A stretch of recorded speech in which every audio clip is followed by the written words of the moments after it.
오늘 아침 우리에게 주시는 하나님의 말씀입니다. 빌립보서 4장 8절부터 13절까지를 한 절씩 교독하겠습니다. 빌립보서 4장 8절에서 13절을 교독하겠습니다. 끝으로 형제들아, 무엇에든지 참되며 무엇에든지 경건하며 무엇에든지 옳으며 무엇에든지 정결하며 무엇에든지 사랑받을 만하며 무엇에든지 칭찬받을 만하며 무슨 덕이 있든지 무슨 기림이 있든지 이것들을 생각하라. 너희는 내게 배우고 받고 듣고 본 바를 행하라. 그리하면 평강의 하나님이 너희와 함께 계시리라. 내가 주 안에서 크게 기뻐함은 너희가 나를 생각하던 것이 이제 다시 싹이 남이니 너희가 또한 이를 위하여 생각은 하였으나 기회가 없었느니라. 내가 궁핍함으로 말하는 것이 아니니라. 어떠한 형편에든지 나는 자족하기를 나는 비천에 처할 줄도 알고 풍부에 처할 줄도 알아. 모든 일 곧 배부름과 배고픔과 풍부와 궁핍에도 처할 줄 아는 일체의 비결을 배웠노라. 내게 능력 주시는 자 안에서 내가 모든 것을 할 수 있느니라. 아멘. 스테판 커리라고 하는 유명한 미국의 농구 선수, 전에 우리 클리블랜드 인디언스하고 라이벌이었던 이제 그 친구 운동화에 그 빌립보서 그 0413이라고 하는 그런 이제 글자가 새겨져 있다.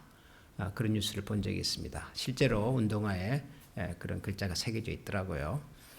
스테판 커리라고 하는 선수가 가장 좋아하는 성경 구절이라고 합니다. 빌립보서 4장 13절. 오늘 우리가 읽었던 말씀이죠. 내게 능력 주시는 자 안에서 내가 모든 것을 할 수 있다. 그 운동선수, 특별히 농구선수 치고는 키도 크지 않고 체격 조건이 탁월하지도 않았지만 아마 하나님의 이런 약속의 말씀을 믿고 열심히 운동한 결과 세계 최고의 농구 선수가 된 것이 아니었을까, 그런 생각을 해보게 되었습니다. 이 말씀을 좋아하는 사람은 많습니다. 저도 학창 시절에 제 책에다가 이 말씀을 이렇게 써놓고 암송했던 것 같습니다. 내게 능력 주시는 자 안에서 내가 모든 것을 할 수 있다. 지방에 사는 이 사춘기 청소년의 마음에도 한국에서 이 말씀 믿고 또 이렇게 살면 하나님께서 나에게도 큰 은혜를 주시겠구나, 그런 꿈을 갖게 만들어줬던 말씀이었습니다. 그래서 저도 좋아했고 저희 또래 친구들도 이 말씀을 참 즐겨 암송했던 기억이 있습니다. 근데 제가 나중에 이제 신학교를 가고 목사가 되어서 이 빌립보서라고 하는 성경을 차분히 다시 한번 공부할 기회가 있었습니다. 근데 빌립보서라는 성경을 전체적으로 다시 공부를 해보니까 빌립보서는 정말 좋은 책이고 좋은 성경이고 정말 주옥 같은 이 4장 13절뿐만 아니라 정말 귀한 말씀들이 많다는 것을 알게 되었습니다. 그러면서 또 한 가지 제가 알게 된 것은 뭐냐면 이 빌립보서라고 하는 성경이 사도 바울이 굉장히 힘들고 어려울 때 쓴 성경이었구나 하는 것도 알게 되었습니다. 그러니까 흔히 우리가 사도 바울이 쓴 여러 서신들 중에서 옥중서신이라고 부르는 성경들이 있습니다. 감옥에 갇혔을 때 썼다. 그래서 옥중서신이라고 부르는데 빌립보서는 옥중서신 중에 한 권입니다. 사도 바울이 감옥에 갇혀 있을 때 쓴 편지입니다. 그러니까 감옥에 갇힌 죄수가 쓴 글이라고 보기에는 이 빌립보서의 내용이 너무 밝고 또 긍정적이고 심지어는 감옥에 갇힌 죄수가 할 법하지 않은 얘기들이 많더라는 거죠. 그래서 이 빌립보서라는 성경이 또 대단한 책이구나. 이 빌립보서를 쓴 사도 바울이라는 사람이 정말 대단한 사람이구나 하는 생각을 하게 되었습니다. 지난주에도 말씀을 드렸지만 이 빌립보서라는 책의 큰 주제 중에 하나가 기쁨이거든. 기뻐하자. 내가 기뻐하고 기뻐한다. 너희도 나와 함께 기뻐하자. 이 기쁨이라는 말을 많이 하고 있는데 감옥에 갇힌 죄수 입에서 나올 법한 말은 아니지 않습니까? 기뻐하자 이런 말이. 그리고 오늘 우리가 읽은 이 빌립보서 4장 13절도 마찬가지입니다. 내게 능력 주시는 자 안에서 내가 모든 것을 할 수 있다. 감옥에 갇힌 죄수가 능력이 있으면 얼마나 있을 것이며 그가 할 수 있는 일이 있다면 또 무슨 일이 얼마나 있겠습니까? 감옥에 갇힌 죄수가. 그런 상황에서도 사도 바울의 입에서 나온 얘기가 나에게는 내게 능력을 주시는 분이 계시고 그분 안에서 나는 모든 것을 할 수 있다. 이런 얘기를 했단 말이죠. 그러니까 이게 참 보통 이야기는 아니겠구나 하는 생각을 했습니다. 더 놀랐던 것은 이 13절이라고 하는 성경 말씀이 등장한 그 전후를 읽어보니까 이게 또 다른 의미가 있더라고요. 그게 뭐냐면 여기 이제 11절 보면 내가 궁핍함으로 말하는 것이 아니다. 어떠한 형편에 쓴지 나는 자족하기를 배웠다. 나는 비천에 처할 줄도 알고 풍부에 처할 줄도 알아. 모든 일, 곧 배부름과 배고픔과 풍부와 궁핍에도 처할 줄 아는 일체의 비결을 배웠다. 이런 얘기를 먼저 합니다.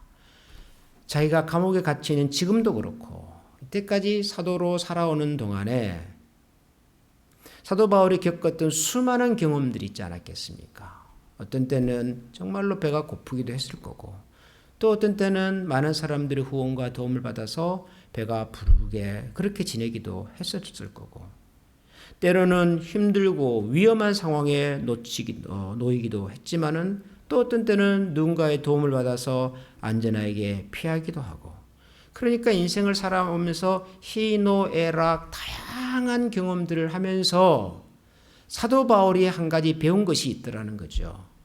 그게 뭐라고 말합니까?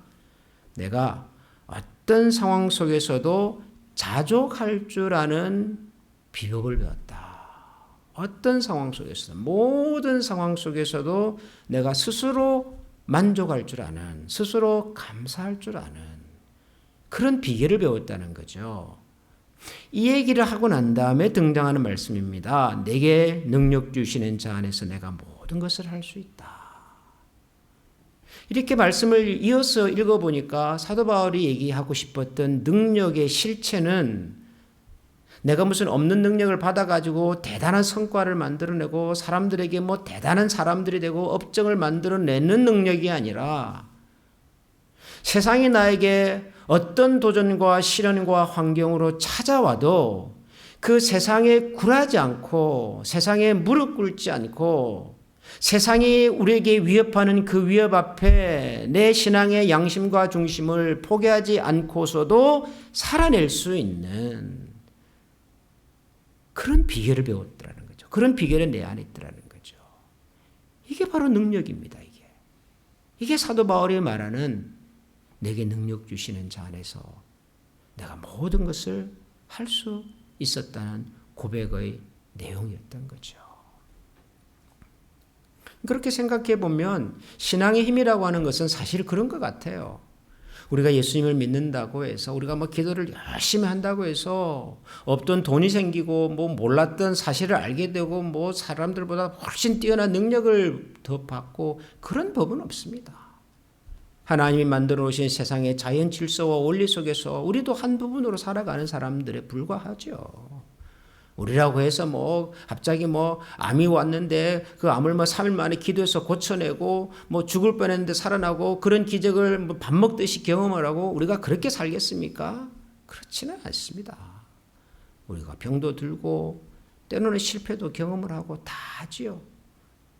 사도 바울이 사도라고 해서 뭐 감옥에도 안 갇히고 자기를 뭐 죽이려고 위협하는 사람들을 다 피해서 도망 다니고 그러지 않았거든요.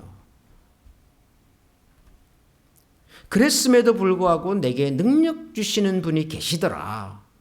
그런 환경을 초월해낼 수 있는 그런 환경 속에서도 스스로 나를 지켜낼 수 있는 내 마음을 지키고 내 생각을 지키고 내 신앙을 지키고 내 중심을 지키고 요즘 말로 하면 내 자존심을 지킬 수 있는 지난주에 세상을 떠난 한국 유명한 여배우와 관련된 그 기사 속에 그런 얘기가 나오더라고요. 우리가 돈이 없지 자존심이 없냐. 그러니까 우리가 그렇게 살았단 말이죠. 돈은 없었어도 그래도 부끄럽지 않은, 그러니까 하나님의 사람으로 세상을 산다고 하는 것이 이런 능력을 가진 것이구나. 이런 힘을 가진 것이구나. 그러니까 어린 다윗이, 소년 다윗이 골리앗과의 그 전쟁터에 나갈 때 가졌던 그 패기를 한번 생각해 보십시오. 말이 안 되는 싸움이지만, 누가 봐도 설명할 수 없는 싸움이지만, 근데 그런 전쟁터에 나간 소년 다윗이 오히려 압도하지 않습니까? 그 전쟁터에 있는 모든 사람들을 압도하지 않습니까? 이 소년 다윗이. 뭘 가지고요? 너는 창과 칼로 나에게 오지만 나는 너가 모욕하는 만군의 하나님 여호와가 계시다. 나는 그분의 이름으로 나간다. 소년 다윗이나 오래전 로마의 감옥에 갇혀 있었던 사도 바울이나, 그리고 또 시대를 흘러 오늘을 살아가는 우리에게나 하나님께서 기대하시고 또 기뻐하시는 그런 삶의 모습은 이런 것이겠구나 하는 생각을 합니다. 사랑하는 우리 한미 가족 여러분, 오늘도 하나님께서 우리 안에 계시고 그 하나님이 나의 하나님이시고 그 하나님께서 우리와 함께 걸어가 주심을 감사하면서 그 하나님 안에 머무는 한, 우리가 그 하나님과 함께 걸어가는 한 어떤 상황 속에서도 감사를 잃지 않고 자족하는 비결을 체득하고 그것으로 하나님을 영광스럽게 해드리면서 살아가는 우리 모두가 될 수 있기를 소원합니다. 기도하겠습니다. 하나님 아버지, 오래전 사도 바울이 감옥에 썼다고 알려진 이 빌립보서 말씀의 한 구절을 읽었습니다. 감옥에 갇힌 죄수가 기쁘면 얼마나 기쁠 것이며 그에게 능력이 있다면 도대체 얼마나 능력이 있을 것이며 그가 세상을 살아가는 비법을 깨달았다면 그 비법이 또한 얼마나 대단한 비법이겠습니까마는 그 능력과 그 비법과 그 기쁨의 근거가 돌이켜보면 그 안에 계신 하나님이었음을 다시 한번 깨닫게 됩니다. 하나님, 우리가 세상을 살면서 기뻐하지 못한다면, 우리가 능력이 부족하다고 탄식하고 있다면, 혹시 우리가 감사하지 못하고 행복을 잃어버리고 살고 있다면 그것은 세상이 우리에게 행복을 빼앗아간 것도 아니고 우리가 가졌던 지혜와 능력이 살아간 것이 아니라 어쩌면 우리 가운데 계시는 하나님의 현존을, 하나님의 임재하심을 저희들이 보지 못하고 듣지 못하고 느끼지 못하기 때문일지도 모르겠습니다. 오늘도 살아계신 그 하나님 앞에 저희들이 마음을 열어 가슴을 열고 나아가 기도하며 찬양하오니 오셔서 저희들의 중심이 되어주시고 우리의 삶의 힘과 뿌리가 다시 되어주시고 내게 능력 주시는 자 안에서 내가 모든 것을 할 수 있었다는 사도 바울의 그 고백을 실체로 우리의 일상 속에서 고백하고 믿고 그 고백의 능력을 가지고 살아갈 수 있는 저희들이 되게 하여 주시옵소서. 오늘도 이 새벽에 저희들을 불러주셨습니다. 저희들이 우리 자신만을 위해서 기도하지 않고 눈을 사방으로 열어서 우리의 기도가 필요한 영혼들과 세상과 그리고 하나님 사람들을 기억하며 기도하겠습니다. 저희들의 신음과도 같은 작은 기도에도 오늘 이 아침 하나님께서 친히 응답하여 주시옵소서. 우리 주 예수 그리스도 이름으로 기도합니다. 아멘. 하늘에 계신 우리 아버지, 아버지의 이름을 거룩하게 하시며 아버지의 나라가 오게 하시며 아버지의 뜻이 하늘에서와 같이 땅에서도 이루어지게 하소서. 오늘 우리에게 일용할 양식을 주시고 우리가 우리에게 잘못한 사람을 용서하여 준 것 같이 우리 죄를 용서하여 주시고 우리를 시험에 빠지지 않게 하시고 악에서 구하소서. 나라와 권능과 영광이 영원히 아버지의 것입니다. 아멘.